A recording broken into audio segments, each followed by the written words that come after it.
Well, we are super delighted to have one of the goats of ultramarathon with us today, Zach Bitter. Thank you so much for joining us to chat some nutrition and get into some things that you've been doing recently with your own nutrition and what's up with you. So, thank you so much for being with Bob and myself today. Yeah, it's a pleasure to be here. I'm excited to chat. Awesome. Well, okay, there might be, I don't know, three people out there who may not be totally familiar with your background, who you are. And so I wondered if you could just start us off by giving an overview of you, the athlete, your background, and then kind of get us up to speed on some of the things from the training perspective, things on your radar that you're aiming for here in the next maybe year or so. Yeah, I guess I would say I got curious about running pretty early. We would do different track and field day type stuff, the Presidential Physical Fitness Challenge and things like that, and that kind of exposed me to the sport. But I was very much just kind of into sports and outdoor activities and things like that in my youth. So it really wasn't until college that I gave it any sort of real serious look at it and really tried to understand the sport more or less. So kind of competing in college was definitely like a learning development experience for me to try to figure out what it was about running that I liked, whether I wanted to be a part of my lifestyle outside of just when I kind of had the structures of teams and things there. And that's where I think I discovered it as something where regardless of what I was going to do career wise, I would try to be a runner in some capacity. And then after college was over, I started getting interested in ultra marathons, which I was aware of them in college, but my thought process back then was sort of that's kind of like different and something you do once you sort of exhausted everything you've had in front of you from the more Olympic distance type stuff. So it was kind of something like maybe in my 30s I'll try an ultra marathon. And then one time I was looking for just a race to sign up for in the fall, and I discovered that there was a 50 miler pretty close to where I was living at the time. And I was actually unaware that there were ultra marathons in Wisconsin. That's how kind of ignorant I was to the sport as a whole. And I decided, I think I was 24 at the time, if I remember correctly. I was like, well, I'm going to just try this 50 miler and just see if I like it. And then I'll go back to running shorter distance stuff and maybe just get a taste of it for later in life, perhaps. And I actually ended up really enjoying it. The training I really enjoyed, the race itself I really enjoyed. And that kind of got me maybe a little more interested. And by that same time, the following year, I was basically just training for 50 milers. And I did three of them that fall slash winter. By the time this would have been end of 2011, 2012, I sort of made the jump towards like training specifically for ultra marathons and focusing on that year round versus trying to improve my times in like say the 5K, 10K marathon or anything like that. And that sort of kind of led me into the curiosity of the sport, kind of the ins and outs, like what's it all involved in it, like what distances are there, what types of events and things like that. And that kind of led me to just the specificity of ultra marathoning, where it's just so broad from a train standpoint that it has maybe a little bit more of a lever to pull there in terms of, if you're going to do a steep technical mountain race, you may want to prepare a little bit differently than if you do something flat on the roads or the track. And I was pretty unaware of just the span of that. So my exposure point was the trail. So I tended to focus on more what I think most people probably call like pretty runnable trails for the most part, but trails nonetheless. And then I ended up finding some road races that I did and really kind of noticed that they did match kind of my training terrain. I was living in Madison, Wisconsin at this point, so I had Mm. a lot of like kind of road running, some rolling hills, maybe a bluff here or there if I was willing to travel a little bit. And that just translated, it felt anyway, like it translated a lot better to the specifics of my training. So I started kind of focusing on that. And then I got invited to the Desert Solstice Track Invitational in 2013 and thought, okay, well, this is as flat and controlled as it gets. It can't get any more flat and controlled than the 400-meter track. So Yeah. I tried that again with some curiosity about just like not really knowing what that sort of event would be like, but willing to take a swing at it. At the time, I think John Olson had just broke the American record for 100 miles and became the first American to break 12 hours in 100 miles. And I thought to myself, just based on some of my 50-mile splits, that I could probably go after that. So that was kind of the goal there. And that day went quite well. And I actually really enjoyed the track experience. And maybe that early positive experience led towards being a little more interested in that sort of framework than what you maybe normally see within an ultra marathon development. But I sort of got interested in chasing kind of fast times on controlled courses after that. So I always kind of made a point of making that part of my approach over the years after that. One of my goals at the time was just to try to break the world record at the time. So whether I was doing trail races or more flat runnable races and things like that, I definitely had a component of that always kind of in the year where I was going to take a swing at something flat, fast, and runnable around the 100-mile distance. And that's more or less how my kind of career evolved, I would say, is trying to refine that and get that down to as low of a time as I could do. And to date, that's been 11 hours and 19 minutes and 13 Whew. seconds, which is the current American record, former world record. Um, I think there's some interesting developments within the sport that maybe would allow me to go faster even without getting any more fit. So I'm going to be taking a couple Okay. more swings at some fast 100-milers this year and hopefully come away with a PR if all things go well. Nice. Well, I kind of feel like some of those things might be in the nutrition world, right? From what I've been Yeah. listening on your podcast and everything. But this fascinates me, like how you grew up and how you progressed through running. Can you take us through your progression of nutrition?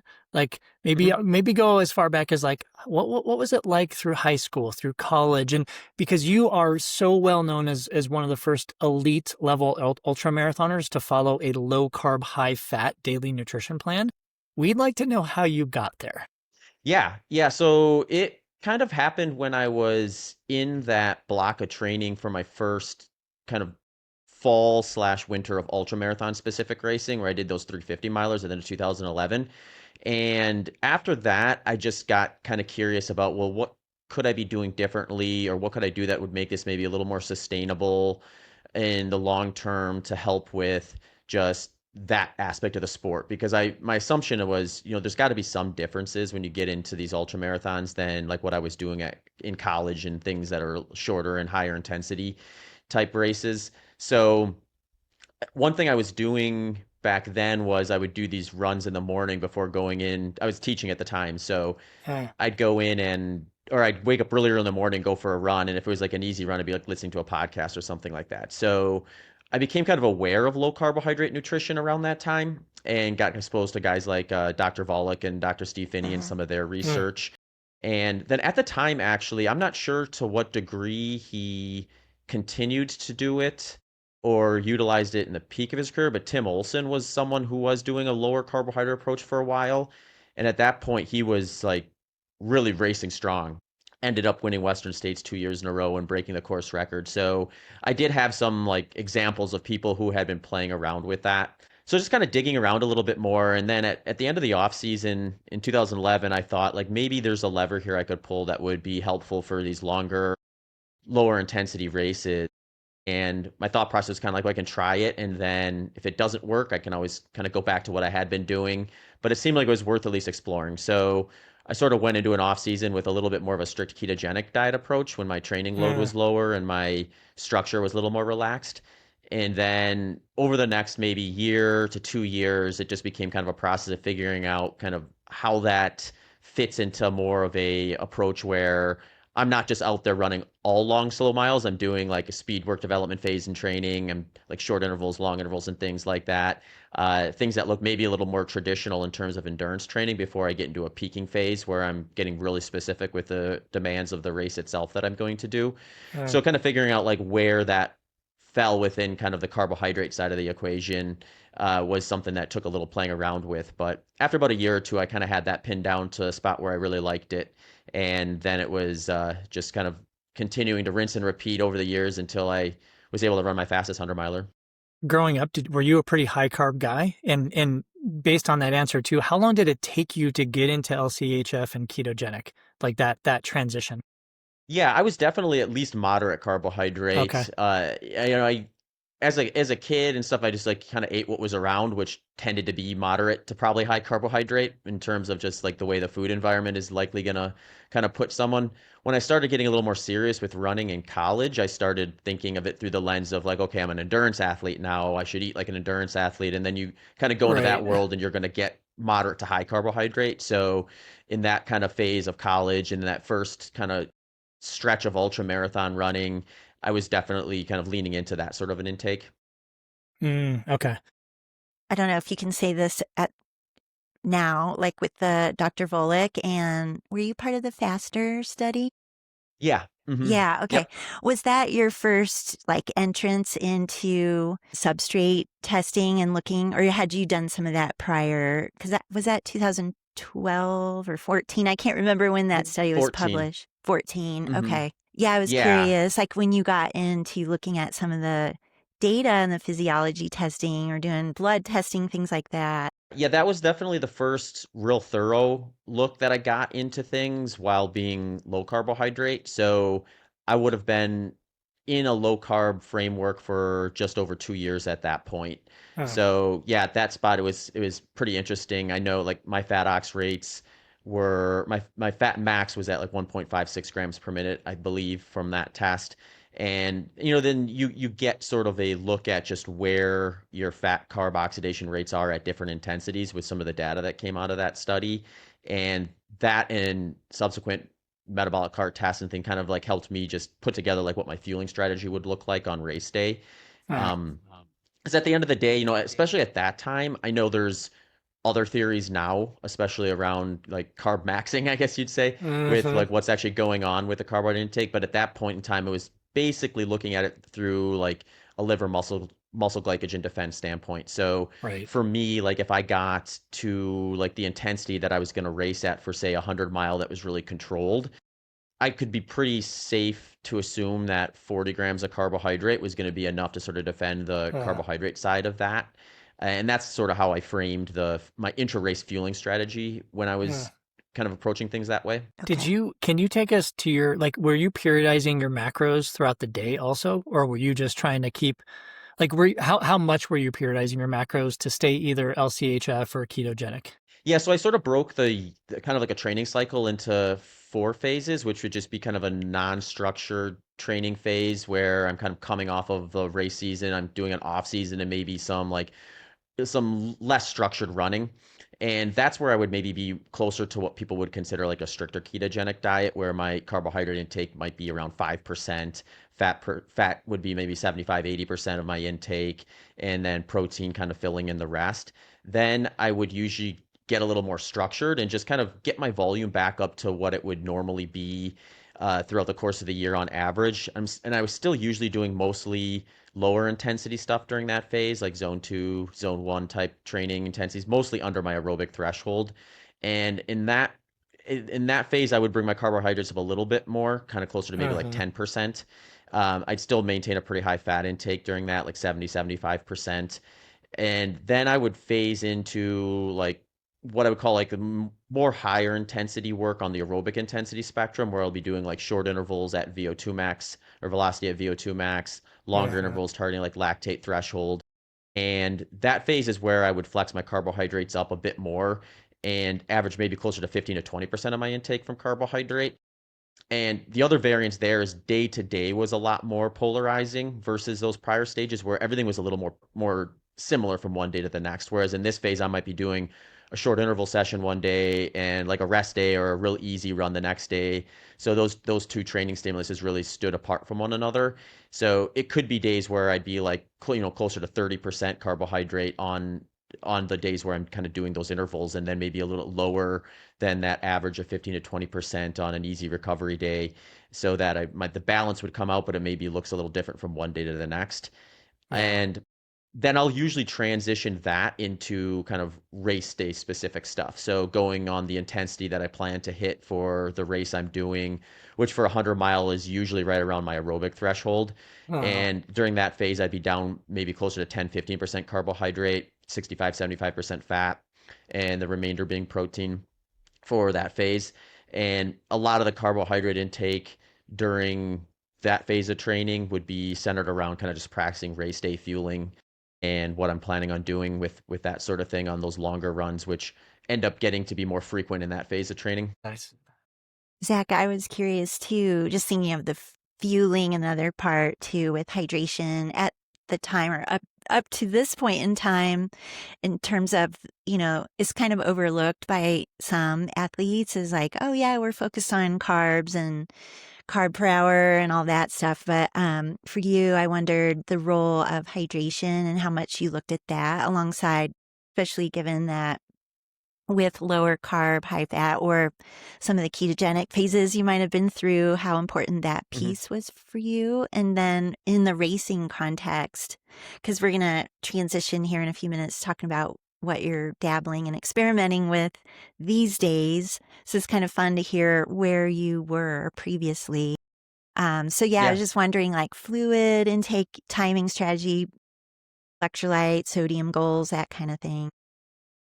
Yeah, it's a great question. I'll usually defer to like a field test for fluid intake, at least during training and racing, where I'll do like I'll weigh myself before and after like a 1 hour run in a temperature that I'm trying to assess for and try to get an idea of how much fluid loss I'm taking on, and then start kind of playing around with it from there as a starting point. And I mean, there's like fluctuations and things as the longer you go or efficiencies. So I try not to make that like letter of the law, but at least give me a starting point to start playing around with. And then from there I can sort of test by just like, for example, like if I overshoot because I think I'm losing more than I am, chances are if I follow that strategy, I'm going to be wanting to stop to use the bathroom a lot. And it's a pretty good sign. I Mm. should probably pull back a little bit.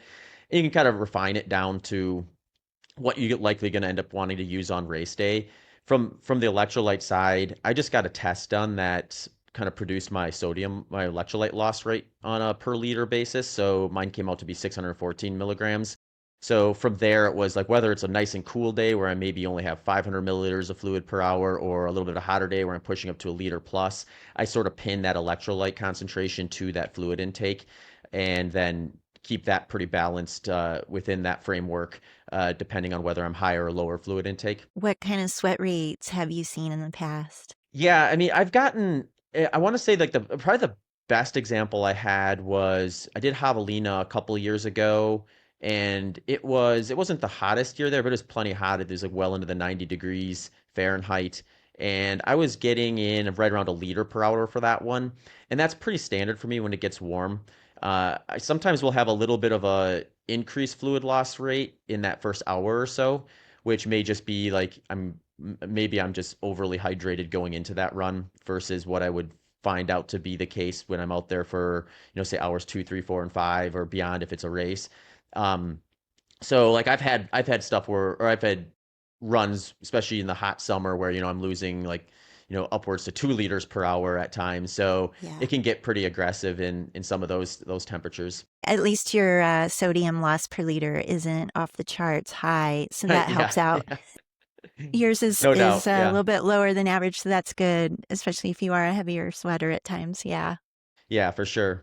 Zach, before we transition into such a hot topic these days, because I think everybody who knows anything about ultra running is following what you're doing right now because it's so fascinating. And listeners, if you're not, you need to, because what Zach is doing is so amazing right now with his nutrition. But I do want to know before we hit that, Zach, are you the athlete that has ever had any GI distress, either in training or racing or anything, or have you been blessed with an iron gut? Yeah, I don't find that I was historically blessed with an iron gut, and that was one of the reasons why I got curious with low carb in the first place was I had been doing 50 milers and my goal was to start doing 100 milers eventually. And I didn't have any issues during the 50 milers did where I was just like my race was getting sabotaged by digestive issues, but I was getting sort of symptoms near the end where it did not feel sustainable to be able to reproduce for another 50 miles. So part of me was thinking, okay, if I continue doing this, what's the end game for 100 miles? And that's when I decided to try the low carbohydrate diet in the off season to just potentially lower my intrafueling needs during racing. Um, and at that time, like the way that we understood like gut training and even the products on the market that were likely to be effective at higher dosage just weren't present. So, or at least not present in the way they are today or marketed in the way they are. So, like, it was harder to kind of come across those sort of protocols.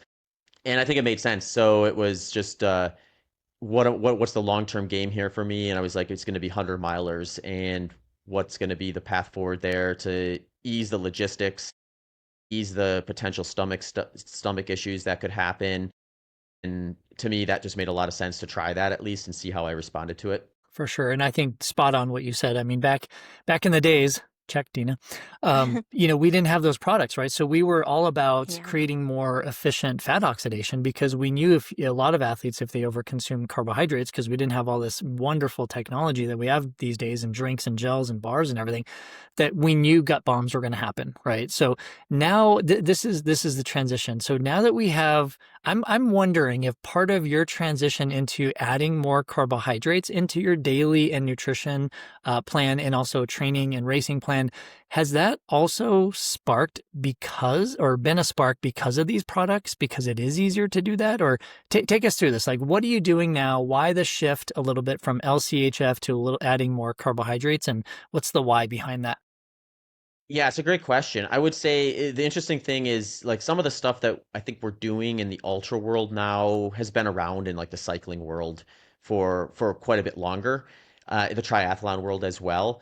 And the big argument against that always with ultra running was it's running and you're going to have a higher chance of digestive issues running versus say cycling or some of these less like jostling type activities. So it was sort of like an easy way to just maybe ignore to some degree. Where it's like, okay, yeah, maybe they're hitting 100 plus grams per hour, but they're on a bike, so they can do it, or all sorts of different things like that. And then all of a sudden we start getting better information. I think the best example is probably Western states, where now you're seeing a lot of the athletes publish their fueling strategies, and also in the case of like David Roche talking very openly about what he's doing, why he's doing it, how he's doing Right. it, and not hiding that information from the public. So you're just seeing a lot more examples of like people finding success with this approach to the degree Right. where I think it was 2 years ago they published, I think it was all the men's top 10 and then at least 6 or 7 of the women's top 10, their fueling intakes. And the men were all up in like the high 80, 90, 100 gram per hour range. So it's like if you look at like the sport and where the competitive pressure is really getting to the highest, it's going to be races like Western States and UTMB. So if we're seeing trends that are pointing that direction at those races, it becomes something where if there's like a few percentage points to be had by figuring out a path forward with that approach, it's going to become more and more necessary as the sport gets more competitive. Or in my case, if I'm not doing Western States or UTMB, but trying to advance beyond what I've run in the past, like I'm running out of different tools to try to do that outside of what I've already done. So Right. there's a curiosity there too of just like, all right, I've done a bunch of these 100 milers, some of them quite successfully on low carbohydrate, but I've never tried a 100 miler on high carbohydrate. So I don't really Mm. know if it's better or worse or somewhere in between. And, I think a combination of a lot of that stuff has been just kind of put me in the same position I was when I switched to low carb, which is just like, I mean, I can try this. Maybe it doesn't work for me and I can always go back. But if I don't try it, I'm not going to know. So there's only really one way to do that. Before you did LCHF, Zach, did you do any blood work testing, like a comprehensive blood panel and then like a pre-LCHF and then like during, just to kind of see what some biomarkers were doing? And follow-up question to that, did you do a blood work test, comprehensive test before you started adding in more carbs? I'm just curious if any of these biomarkers are moving. Yeah, that's a great question. I have had blood work done while on low carb. I wouldn't say I had anything that stood out. I've had blood tests that had red flags on it that weren't necessarily common red flags, like they wouldn't be something that I've seen frequently. So some of it was like get a retest and see if that's just that one specific snapshot that showed that. But generally speaking, like I didn't have anything too like concerning with blood work on low carb. I had some shifting in like LDL cholesterol with it just going a little higher as well as overall cholesterol, but not like extremely high or anything like way out of range or anything like that, but higher than it was on low or I'm sorry, when I from the, I didn't have as many comprehensive blood panels done when I was high carb previously. I just had like basic ones that would get done through like work related tests that they would give us through the insurance and things like that. But yeah, nothing that was overly concerning on those. I actually just got a blood test done after I wanted to do 12 weeks of high carb before I got a test done just to make sure I had like a real long ramp up into that approach. but I haven't got the results back for it yet. So I'm entirely unaware of what sort of issues or non-issues I will Okay. find in that one.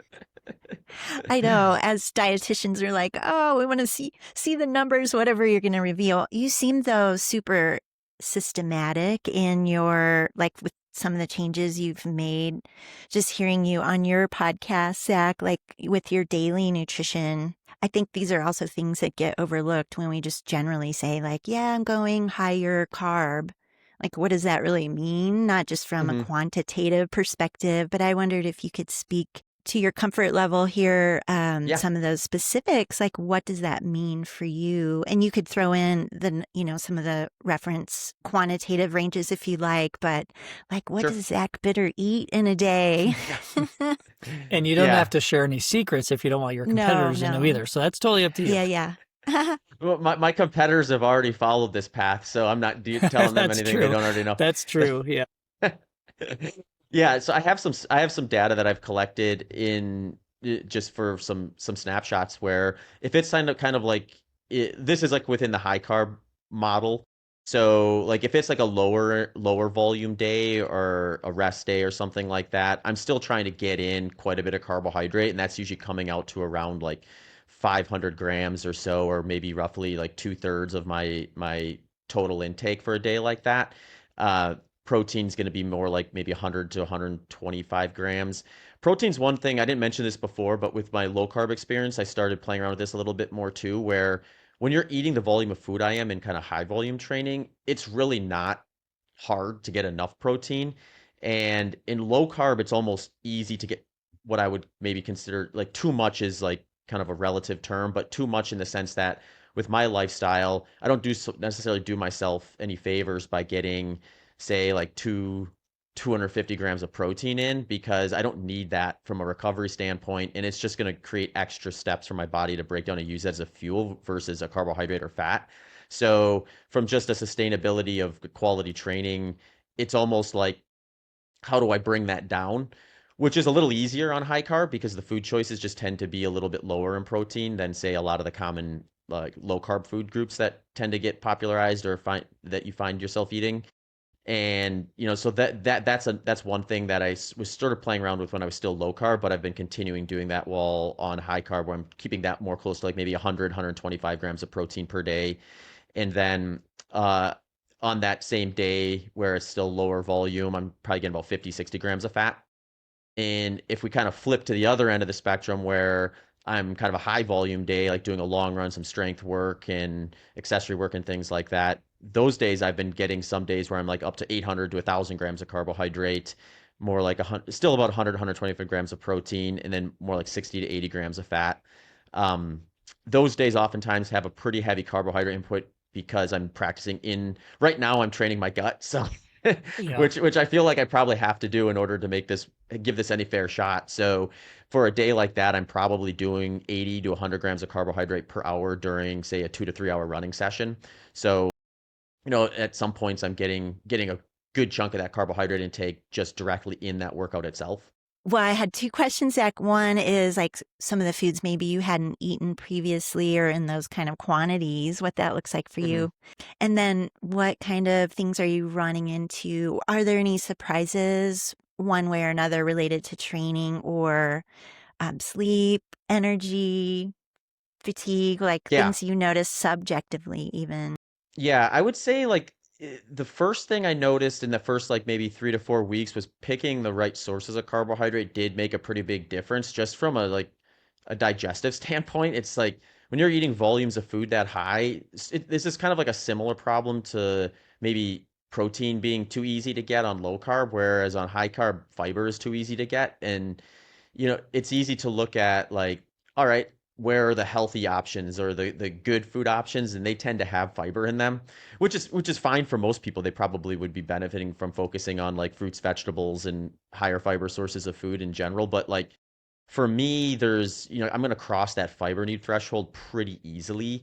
So then it was like, how do I actually find carb sources that are just going to be a little more easy to digest, less fiber, make that less of an issue for me just kind of going about the day and then during workouts and things like that. So then finding things like white rice, I've become I wouldn't say good, but I've become a consistent bread maker at home now. So Okay. Nice. Nice. so yeah, a lot of kind of more like low fiber, high carbohydrate sources like that. Things like honey, maple syrup, and stuff like that have been very useful from like a low fiber, high carbohydrate input that I'll be doing day to day. And then I've been focusing on kind of different sports products for the intro workout stuff just to kind of play around with what I think will maybe be useful tools for me on race day and getting exposed to those so they're not, uncertain to some degree on race day. And those are I've been playing around a lot with like precision nutrition, science and sport. I've been doing some of BPN's Go gels and things like that. So just kind of figuring out which ones are gonna kind of that I'm gonna respond well to, or that I can sustain that 80 to maybe 100 gram per hour target for hopefully 11, 12 hours. Nice. So I'm going to jump to those products in a sec, but I just want to reiterate something because I feel like a lot of listeners are going to be like, wow, he's eating some days like 4,000 calories just worth of carbohydrates, Yeah, I right? know. Yeah. And I feel like some listeners are like, how do you do? But here's the dilemma in a lot of people's minds, and this is what we coach athletes to do too, is if you're increasing your carbohydrates that much, just like you did, you do need to be aware of fiber because that can rear its ugly head in a very bad way, right? We talk about fiber being very healthy, but when you're eating that much, I love what you're doing and you're trying to pare that down and try to get more. I mean, I always say, time and place for white uh, carbohydrate sources. So white pasta, white bread, white rice. There's definitely a time and place.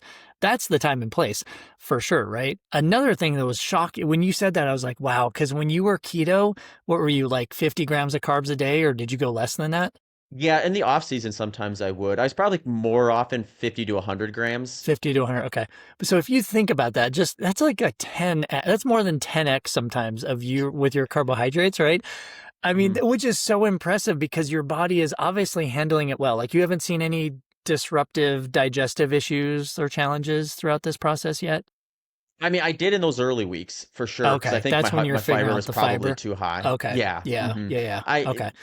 that's mostly normalized since then, Okay. for to a large degree anyway, to the degree where I'm not like concerned about it being a problem. I'm not concerned about my daily nutrition becoming a problem on race day, Right. considering on race day everything's going to be like super refined. Yeah, So, for sure. um, I'll probably I've been playing around with like what to do prior to quality sessions the day before just to make sure I don't do anything. It's just so I have a roadmap for like the 1 to 2 days before the race too, to make sure I'm kind of set up for fewer bathroom stops and things like Yeah, that for sure. at the For race sure. itself. So I want to jump to the products really quick because I listened to the podcast on your podcast when you were talking to David and talking. What really grabbed me was that he was very particular because we were talking in the beginning of these technologically advanced products, right? We can deliver a lot of carbohydrates now because of technology, and some of them you were mentioning and what you were talking to David about, which I want to ask you is some of these new products have a ratio of glucose to fructose, very specific ratios, right? And I Mhm. heard in these ratios, the more popular ones are a 2 to 1 or a 1 to 0.8, right? And I heard Mhm. David saying that his body, like he prefers the 1 to 0.8, right? Mhm. Almost a 1 to 1 ratio of glucose to fructose. Have you been really detailing that with your nutrition during training yet? Or like have you It, been gravitating one to the other? yeah, I would say right now I've been gravitating more to 2 to 1, but I've Okay. also been more 80 to 100 gram average. So like if you look at just what we think we know with that, it seems like up to 90 grams, you're probably fine with 2 to 1, Yeah. especially if like fructose is maybe a little bit more problematic for an individual. But if I were to get up to what David's trying to do, I would suspect I'd probably have to find a way to make 1 to 0.8 ratios work. It Right. seems like that seems to be a little bit more of a better approach in that scenario. So I'm trying to take this in stages to some degree where I don't want to go all the way up to David Roche style fueling and then Yeah. blow up my digestive system and Right. then Right. create a problem. I figured first let's make sure 80 to 100 grams works well, which I think like talking to him was very helpful too because he wasn't Yeah. like get up to 150 or don't bother. Yeah. Yeah. He was like, you know what, 75 to 90s where you're going to see most the benefit, and then beyond that is going to be very individual. And he actually said something too that I mean, I'd have to go in and get a fat ox test done, which I do plan to do at some point. to confirm. He seems to think that just due to my prior 14 years being low carb, that I may be a little bit of a different target than him, since he assumes my fat ox rates are going to maybe still be quite a bit higher than the average endurance athlete doing what I'm doing because of that. I'm, I guess, agnostic to whether that's true or not Hmm. Yeah. at this point in time. So I'll have to test to find out. But if he's right about that, then yeah, maybe I get the same kind of effect he's getting from, feeling strong throughout the course of the race, feeling like he's got gears higher than what you'd expect to have at 80 to 100 grams. And to be fair, I think it's probably problematic for me or anybody to necessarily just take David Roche's own personal Right. scenario and apply it when we do have we like I was talking about before, we've got like dozens of other people who are doing very high carbohydrate intakes that are maybe closer to like 90 to 110 grams, Yeah. and that seems to be the bulk of male ultramarathon runners right now that are doing high carbohydrate tend to land closer to that, and we've got no shortage of guys knocking it out of the park that are doing it on that. So then to find it to be a necessity to go up to 150 is maybe an advanced stage that I either don't need to explore, or if I do explore, it would maybe be after I get a few reps under me, kind of in the more traditional model that we've seen. It makes sense, right? Figure out what your oxidation rates are and then determine, does it make sense to increase your intake and to what end, like you've talked about before in your pod, like the trade-offs, or for what sort of gain from a performance standpoint would you get by Hmm. adding however many more grams if the body is maybe not quote unquote needing it or using those fuels efficiently? I think that's a Hmm. question that can be elucidated a bit more with testing. And so when is your next race, Zach? I've got a race coming up in a month on October 25th, called Okay. the Equalizer Endurance Run, where I'm going to do a Okay. 12-hour there and kind of run all these for the first time and see what happens. Mm. And then I'm in a pretty good spot fitness wise and training wise, where I feel like if things go really well, I could have a really good day there. But I'm also going to be doing Desert Solstice Track Invitational in December. I think it's December 20th this year. It's near the end of December. So my thought is like it'd be great if I just nail and everything works awesome at Equalizer. And I PR there and everything, all the good things happen. But Yeah. the more likely scenario is probably that I'm going to learn a lot, and then I can apply that to like a stretch of training leading into Desert Solstice, and then maybe inform kind of how I really try to optimize for that particular race, which is probably gonna be a little bit of a faster course anyway. Do you plan to do the fat ox testing before desert solstice then? Or Yeah. Hmm. maybe? Are you going to do it before the equalizer, or are you going to wait after? I'm probably gonna wait till after Okay. to do it, just to get a little more time under Yep. low carb, or I'm sorry, under high carb. Yep. But there's a few moving parts here. Like one will be when I get that first blood test back. Um, I'm gonna use that to inform some decisions, perhaps in terms of how I go about just maybe different. Like if I find that I'm like deficient in something, I'm gonna try to troubleshoot that. My hope is I'm not, and I can just kind of Yeah. continue on because I've sort of found a pattern of eating now that seems pretty sustainable for me.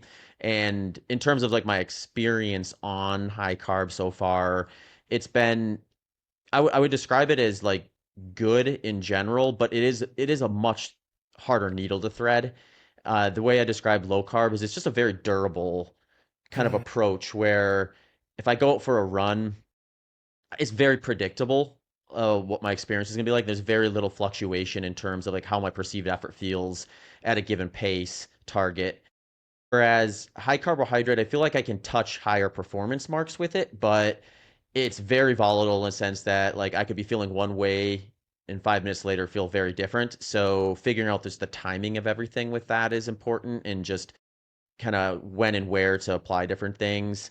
Um, some other things too is like one interesting thing that I did notice was my sleep quality seems to be pretty good, which was something that wasn't great before I switched to low carb and got better when I switched to low carb. So I was kind of curious about how that would impact. And so far, what I've noticed is that first, I think it was the first maybe 11 weeks or so, I was sleeping maybe 30 to 60 minutes less every night. But it was pretty consistent sleep. It wasn't like disrupted for the most part. I mean, I had a few days in there that weren't great, but generally speaking, I was getting pretty consistent sleep, but just less. Energy levels didn't seem to be impacted, so I was like, well, maybe that's good. Maybe I just have an extra hour worth of productivity I can lean Yeah, into every yeah, day. Or maybe there's an end to this road that's not so ideal. So I've sort of just been pinning that as like an interesting piece of information to keep in mind as I get more information like the blood test and things like that, and eventually race results too. yeah. Um, that though, the interesting about that is maybe it's too early to tell, but the last week that has sort of renormalized. And one thing I did start doing a little bit differently that may have led into that is I've been trying to skew some of my carbohydrate more heavily into the earlier parts of the day and then having a little less carbohydrate at night. So like my dinner now it hasn't like before this last week or so, it would be like my dinner would be about as large carbohydrate intake as all the other meals of the day. Whereas now Uh, I'm trying to move some of that carbohydrate earlier into the day and scaling back a little bit evening. And now I'm sleeping a little bit closer to the duration that I would have in the past. So uh, to the degree that that's good, bad, or otherwise, I guess is to be determined. But it's just some data I've collected along the way that so far has presented itself. that's really interesting. I mean, Yeah. we're gonna ask a follow-up question to that a little bit later, but have you noticed, because I remember listening to your podcast and your conversation with David, just to reference that again, he was mentioning that I think he said he recovers better, define that Hmm. how you want, by really Yeah, pushing the carbohydrate needle higher, right? Have you noticed anything, be it subjective or objective, with your recovery from training sessions, from following more of a yeah. high carb? It's a great question. I would say in the short term, I probably have. um, I've noticed like maybe this training cycle versus my prior one. There's a lot of potential confounders there. I was dealing Mm, with some injuries prior to that too, which, sometimes it's like, how do I get up to the training load tolerance that I was able to do before just through consistent training and no interruptions? So I wouldn't say my recovery is any quicker than it was when I was at my peak during low carb. So like when I was hitting some pretty insane training cycles during some of those buildups and stuff like that, where I'd hit 150 miles per week. I'd get quality work in, and I'd bounce back pretty quick from stuff. And races I'd bounce back from relatively quickly. So I wouldn't say I've necessarily exceeded that the pinnacle of it, but I've definitely exceeded where I was at in more recent training cycles that would have been low carb. To the degree that I mean, I'm very curious about this with respect to the races, though, because I know one of the things David was talking about was just what he was doing differently after races to feel like he was right. bouncing back quicker. And I just haven't done any races yet on moderate to high carb. Yeah. Or I guess in my case, I'm pretty well high carb at this point. Yeah, There's no yeah, for moderate, no you, moderate yes. about it. So like yeah, I mean that'll be something that'll be very interested to see like what does that kind of week or 2 weeks after equalizer feel like relative to maybe something similar to that in the past, and then how does that build up towards Desert Solstice look compared to when I've done two races that are of that duration or distance in that kind of time frame in the past too. But those are also things that I have to kind of try to find out on yet. Have you noticed, Zach, any body composition changes from before to now, or too many variables to kind of Yeah, attribute strictly to diet? Yeah, I would say like generally, like when I go into a training cycle, I have a trend where like I get a little bit leaner over the course of it, just through the demands of it. Not to any large degree, but maybe like a couple percentage points on a body fat scale type of a setup. So I've had a similar like experience with that, in terms of just like the way my body has sort of like taken shape to the peaking phase of training versus like coming off an off season or something like that. But nothing that has really been too noticeable to the degree where I would be confident to say the dietary shift was a result of that. So from a daily nutrition perspective, I think we've got the boxes checked. Hopefully our listeners understand what you're doing. Now let's get into the other fun topic of supplements. So Yeah. if you can, like, tell us, what supplements do you take, and what's the why behind them to support either your performance and or health? Yeah, it's a great question. So Yeah, I take a few different supplements that I've kind of weaved in over the years, or in some cases a little more recently. One is probio nutrition. It's just like a scoop it's designed by a guy named Dr. Mark Bubbs. He's like worked with the Canadian Olympic team, NBA basketball players, NHL hockey players, and people that kind of have a lifestyle that is pretty similar to mine, where there's like the training demands, the racing demands, and then other things, a lot of moving parts going alongside it. So, like that product specifically, I think is just a good option for me because it's one scoop I have to take and I don't have to worry about just like trying to supplement with a bunch of different things.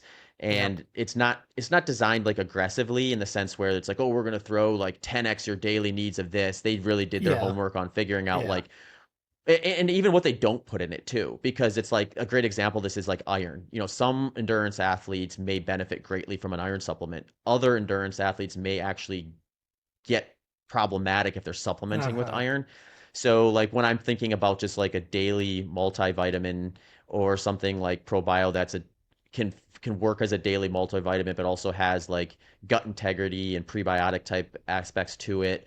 I don't necessarily want a bunch of stuff in there that are going to potentially not be unique to me. And then if I did happen to need that thing, I could always supplement on it in addition to that. But for a product like that, I want the development team on there to be looking at, well, what are the things that you're just likely not going to get optimal amounts of in your day to day, even if you're doing a really good job, and that Right. kind of help with the specifics of an active lifestyle like mine. Uh, so that's a big one for me. And then the other ones I'll do a lot of electrolyte supplements, especially this time of year. If you want, Uh, electrolytes, I guess, are supplements, but they're technically kind of yeah. just, they're sort of, I don't know what I would call them necessarily. They're somewhere They're, in they're, between maybe I supplements and call them just I your, call them a sports supplement. Yeah. Yeah. okay, yeah, that's a good spot. Yeah. Sports supplements. So I'll do like element electrolytes quite a bit Mm-hmm. this time of year. So like Yeah. for me, I usually match them to my sweat rate, and then like there'll be days where I'm just losing a lot of fluid in general. So usually like in the morning I'll have half a pack of like the element chocolate with coffee, and about a liter of fluid in total. So it matches my electrolyte loss and fluid balances really well. And then if it's a longer run, I'll have more during it, matching my fluid intakes there. And if it's like a long run, hot day, and I'm trying to get ready for a quality session quick soon thereafter, I might have more later in the day. If like fluid intake is high enough to the degree where I'm likely not gonna salt my food that aggressively to meet those needs. And then the other two that I'm pretty consistent with is currants and delta G ketones. So Mm-hmm. like currants is based on the black currant berry, where there's some really interesting research on this that's been coming out over the last year or so around just like blood flow, digestive Uh-huh. health, um, to some degree recovery, and even fat ox, some new stuff on Uh, fat ox too. So that's something I've been using since the start of this year. So I don't have any race data on how that's potentially yeah. impactful, but it's been one where I had one of the guys who's researched black currants pretty aggressively, Matt Cook, and he was kind of explaining to me some of the potential benefits that we could see for someone with a lifestyle like mine. So I'll usually have 1 to 2 caps of that in the morning before my first training session.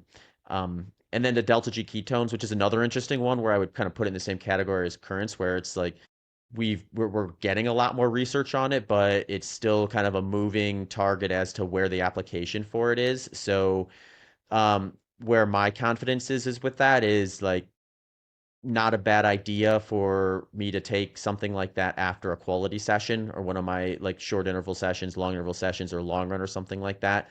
I stay away from it during workouts that have a pace component to it that's above aerobic threshold, because I think if anything the data maybe points towards that being a deterrent and better used after something like that Uh, and angled more as a recovery or as a cognitive aid.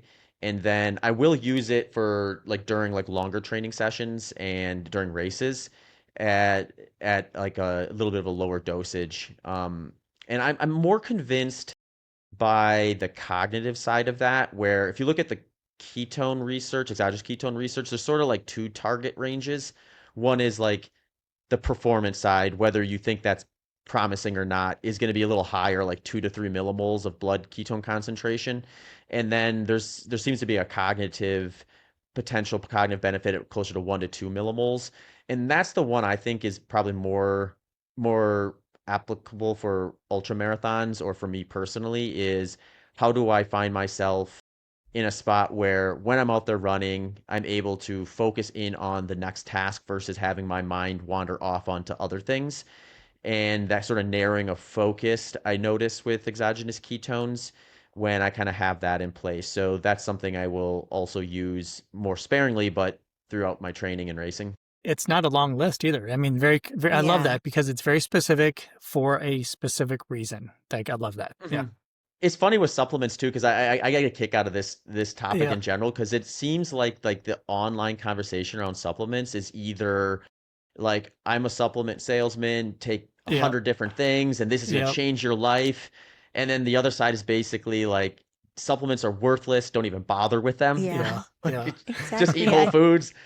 And I jokingly say, it's like, if supplements didn't work, we wouldn't have any vegans. So they definitely True. work. Very true. But to what degree? It's like, there's with those type of like polarizing online conversations, I always find like there's probably some middle ground there, and it's gonna more likely be individual to the person in terms of where their needs are at and what their lifestyles are like that, and like, and then what their daily diet looks like too. So, Yeah.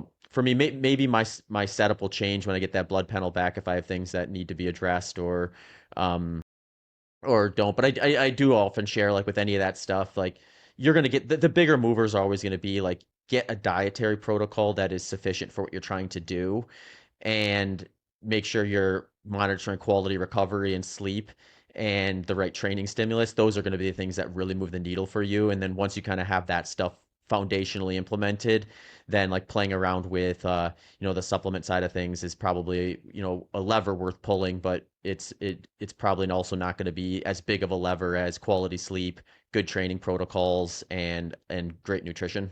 I can hear Zach, the coach, coming through as Yeah. well in some of those comments. But I love also how you keep your pulse on the science, Mhm. and the emerging evidence and everything.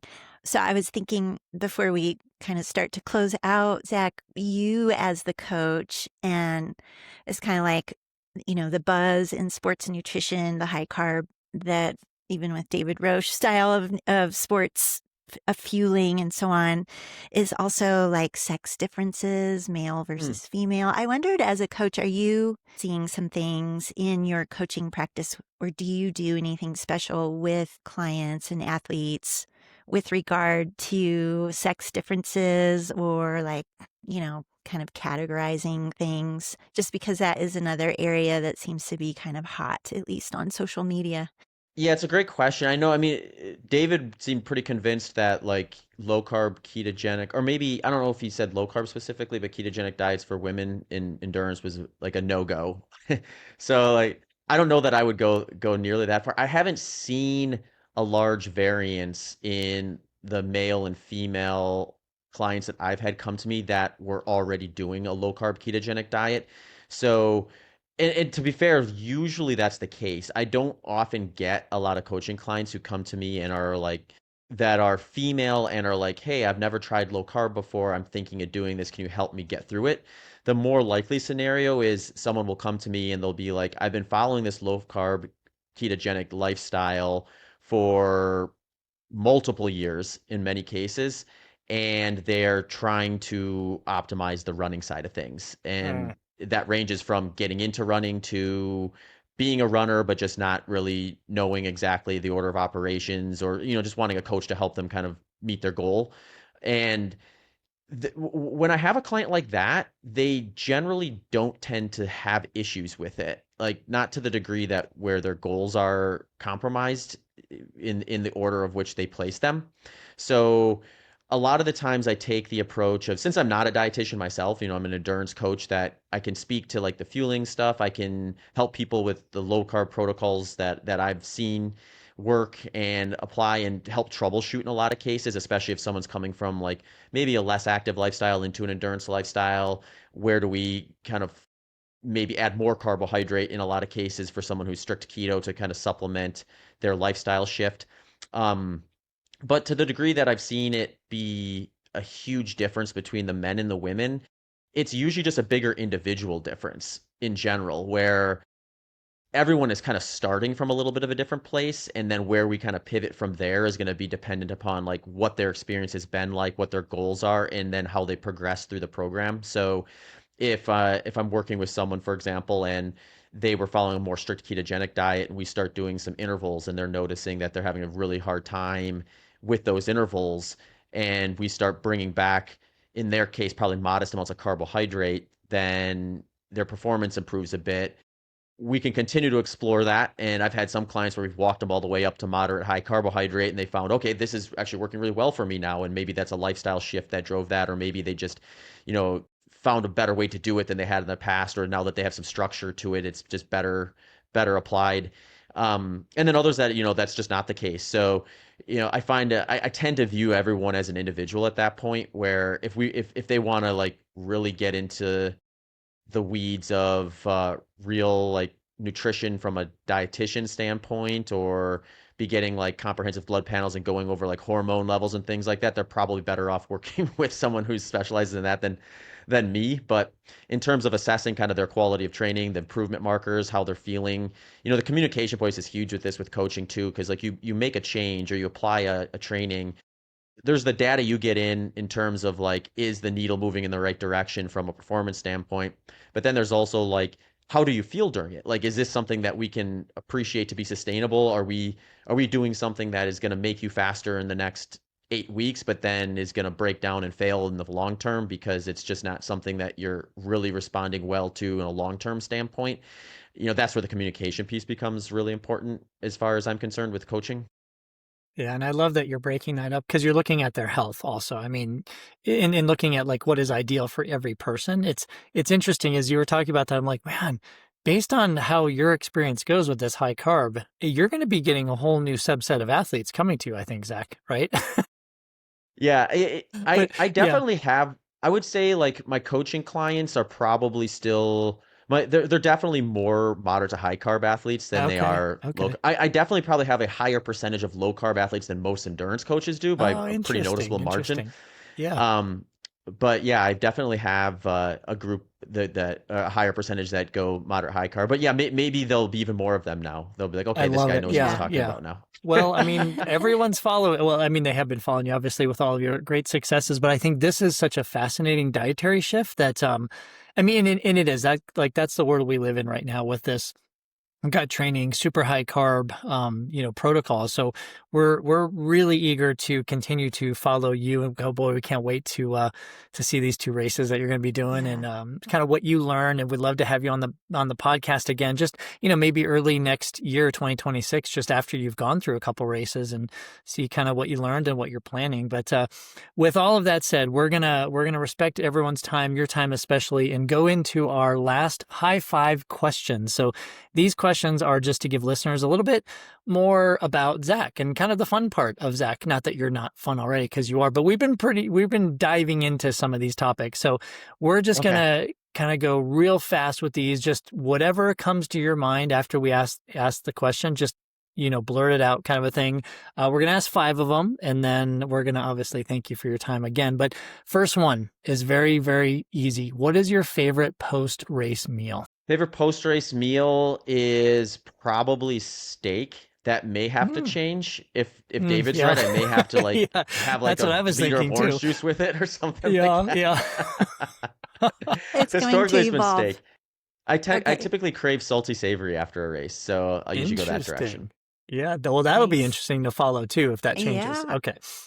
Zach, do you have a sport that you want to do in the future? Like you may be a runner forever, but is there a sport that you want to dabble in at some point that you've never done? Yeah, there definitely are other sports. I like doing other training stuff. So like I guess the stuff that's more recent that would maybe fit some stuff that I would think would be really fun to train for would be like something similar to like a high rocks competition Mm, where you're doing there's definitely like an endurance component to that, a heavy endurance component to it, but it also has just such a wide variety of variation in it. I think it'd just be fun to be able to kind of play around with all those moving parts. I yeah, see for that. sure. Yeah. Okay, how about this one? Do you have a hobby that not many people know about outside of running? Not that that's a hobby, but. Yeah. if you call this a hobby, I'm a pretty big NFL football fan, so I follow the Green Bay Packers very closely. So Interesting. I'm Okay. yeah, Makes when I'm not sense. listening Yeah. to running related content, I'm listening to like all the talking heads of the Green Bay Packers. Yeah. Yeah. So you are a Nice. cheesehead. Definitely a cheesehead. Yep. And you live in the Austin area now? This Austin. isn't Yep. Hmm. okay. This wasn't a high five question, Zach, but it does tie to the next one. So I'm wondering, with the newer dietary pattern you're following, you live in Texas now. Do you have a favorite Texas type of food that is part of your routine? Yeah, that's a good question. Prior to high carb, it would have definitely been brisket, which is a Mm, very Texas thing. I would mm, say that's still like a very good interest of mine. It's just maybe in lower quantities, less Yeah. yeah. frequent. Yeah. Um, yeah, what Nicole and I talk about this. Like we've been in Austin for a while now, and Austin's got a really good food scene, but we just need to do a better job of exploring it and figure out like Mm, we get out and do stuff, but not nearly as much as we should. So that's something I think we need to come back to you with is like, okay, where are the good yeah. restaurants in in Austin that I'm frequenting? Nice. What about Texas toast? I mean, that's a thing, right? That's got to be, yeah, yeah. I haven't eaten a lot of Texas toast, I guess, but Okay. maybe that's something I need to kind of plug in because that would Yeah, fit right right. into this That's what protocol. I'm Maybe thinking. make my That'd be own. perfect. That's I'm probably I like already don't three even making know. bread, times. so Yeah. I was going to say, is it just larger bread? Is that what Texas toast is? Yeah. Yeah. I don't. yeah, Okay, I'm everything's apparently larger in Texas. The It okay. is. brisket, the Yeah. toast, and all of it. Okay, last but not least, last high five question. This is whatever you think for this answer. If you only had literally one piece of advice to give to our listeners, just one piece, doesn't have to be nutrition related, but it can be. What would that one piece of advice be? Whatever you pick, be consistent with it. Consistency is going to Mm, be the bigger mover, whether it's training, whether it's nutrition, with any of that, you're gonna, whether it's a specific training style or nutrition style, the consistency is what's going to likely move the needle the most. Oh, Zach, I think we could chat with you for hours, but definitely want to respect your time. Thank you so much. I feel like you were kind of under the microscope here with our 101 questions. Like, what are you doing here and there and why? Well, But that's what you get when you do a 180 on your nutrition approach. I People are going to that's want to know know. right, why. exactly. You kind of expect that, right? You're like, okay, it's the podcast tour now. Yeah. Well, maybe But next year I'll be back to low carb because this blows up epically in my face. That's not that's also a possibility. So maybe in January we'll be talking about how I'm digging myself back out into the Yeah, low carb right. world.